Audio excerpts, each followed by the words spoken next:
You've identified as a Christian nationalist. There's a lot of talk about Christian nationalism now. Do you feel like that's something that they're going to be making a big part of this campaign? Are you aware that the founding fathers were Christians and nationalists? I mean, I don't know why you think that's such a bad thing. Of course, I'm a proud Christian, and of course, I love my country. I was just talking to Congresswoman Marjorie Taylor Greene about Christian nationalism and how they've said that they're going to make that a big part of this campaign. How do you feel about that? Absolutely offended. Absolutely offended by that. Christian nationalism. There's only one person that anybody should answer to, and that's Jesus Christ, period. And the attack on Christians is absolutely absurd. It's absolutely demeaning to a real Christian who lives by the word. And if you're just being honest with yourself, who else even mentions God other than Donald Trump? Who else? Nobody. Do you feel, though, that there should be more God in politics? We should be returning to our Judeo-Christian values as a country. The attack on families is absurd.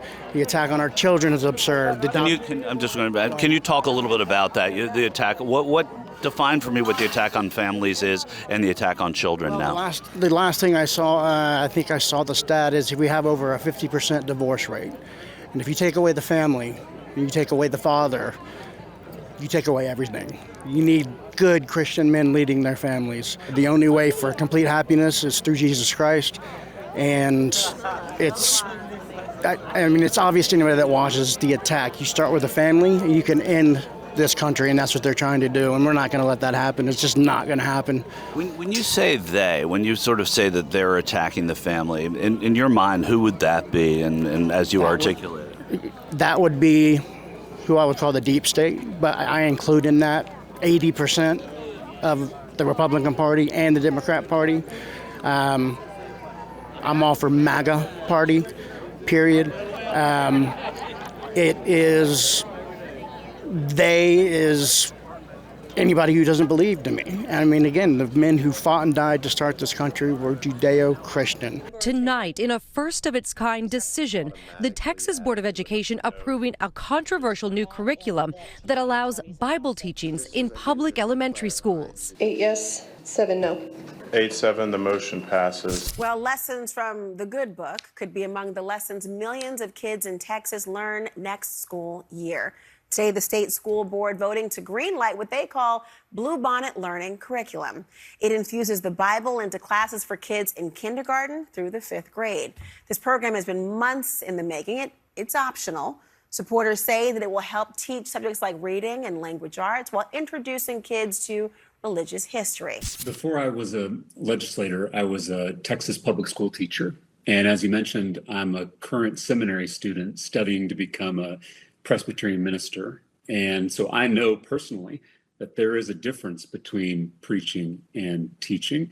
Under federal law, schools can teach the Bible as an academic text, but not in a devotional way.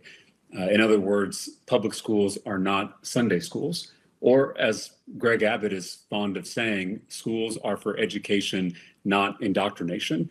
And you know, Laura, I'm not the only one who thinks that this curriculum is unconstitutional.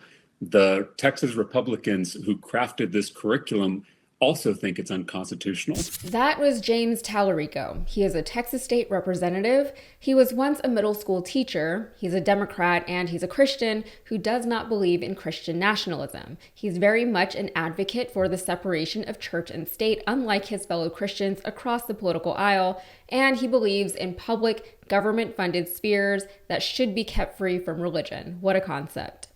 As you can imagine, Texas Republicans have been keeping him quite busy as they continually advocate for more religion in public spaces, including elementary schools. Tallarico has to keep speaking out against them. In the latest stunt from Texas Republicans, the Texas Board of Education recently approved a grade school curriculum that teaches the Bible. The curriculum is optional, but public schools are being incentivized to teach it. These already underfunded public schools can get an infusion of cash if they choose to adopt the Bible-based curriculum. Let's talk about the criticism that's been leveled against this. Rather than apologize for the fact that only 1 in 5 students are getting reading level instruction. Instead, the charge has been that this curriculum proselytizes because of its use of biblical references. How would you respond to that? Yeah, my first reaction is that the biblical references that are in the materials are historical and cultural literacy. They're not religious instruction. And I remember when I heard that criticism that this is proselytizing. I work at a Bible college, been there for about 20 years now, and trust me, we know what proselytizing looks like. Generally, it involves three things. It's knowing who God is, knowing what he wants from us, and then encouraging and administering our coming to God. There's none of that in this curriculum. These biblical references are talking of the ideas that, well, motivated the actions of many of our key leaders at key times.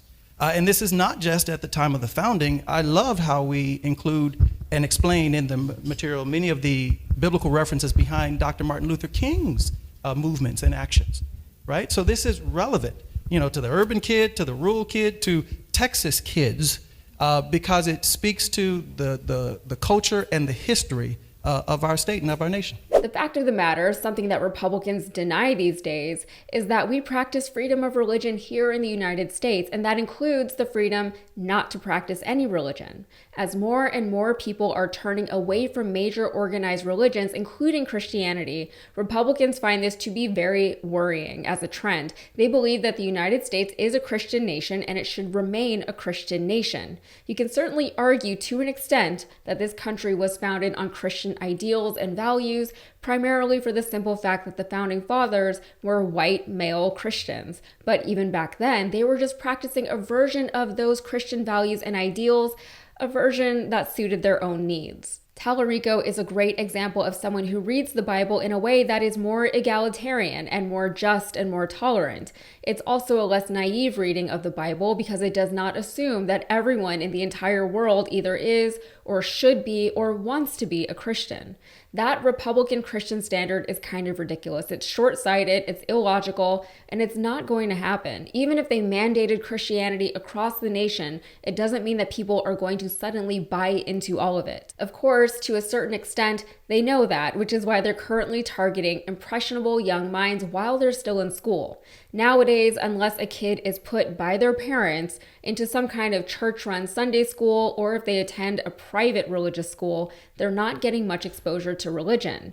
It was a parent's prerogative as far as what kind of religious exposure their kids would get, and these Republican parents really love the idea of choice, but only for themselves, certainly not for anyone who thinks or lives differently than they do. We all know the MO by now. If you can't convince people to join your side freely, just force it upon them. With the rise in apostasy across the US and Europe, the religious right is panicking.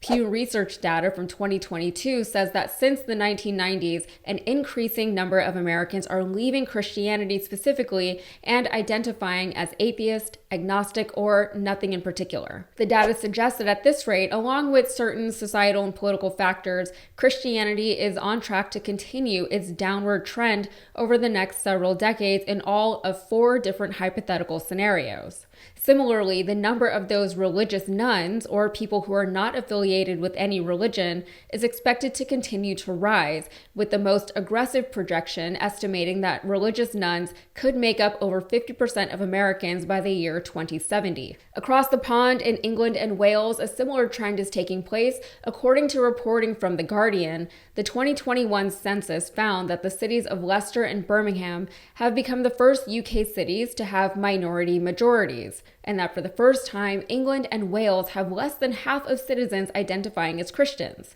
Over the past 20 years, the number of people reporting no religious affiliation has increased by 22 percentage points from 14.8% to 37.2%. Included in the reasons for leaving Christianity, as cited by people living in both the UK and the US, are LGBTQ intolerance within the church, the behavior of other self-identifying and practicing Christians, politics, specifically issues pertaining to women's rights, and the Christian affiliation with Donald Trump, and intellectual integrity, referring to the contradictions between the religious world and the secular and scientific worlds. And as Republicans target younger and younger Americans, the youngest generation that's currently able to vote is also reportedly leaving religion behind, with many of them citing LGBTQ intolerance as a primary reason.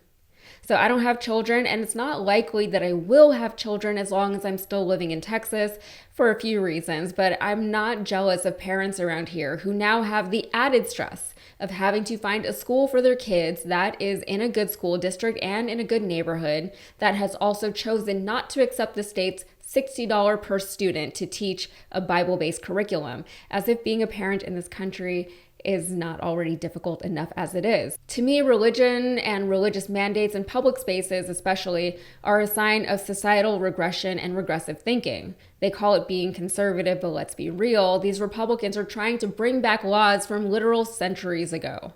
And the amount of time and money they spend on forcing something on the public that has a documented history of declining affiliation is embarrassing, not just for them, but for our entire system of government. How these religious zealots keep getting elected says quite a bit about how representative our representative democracy truly is, but that is another story for another day, all right?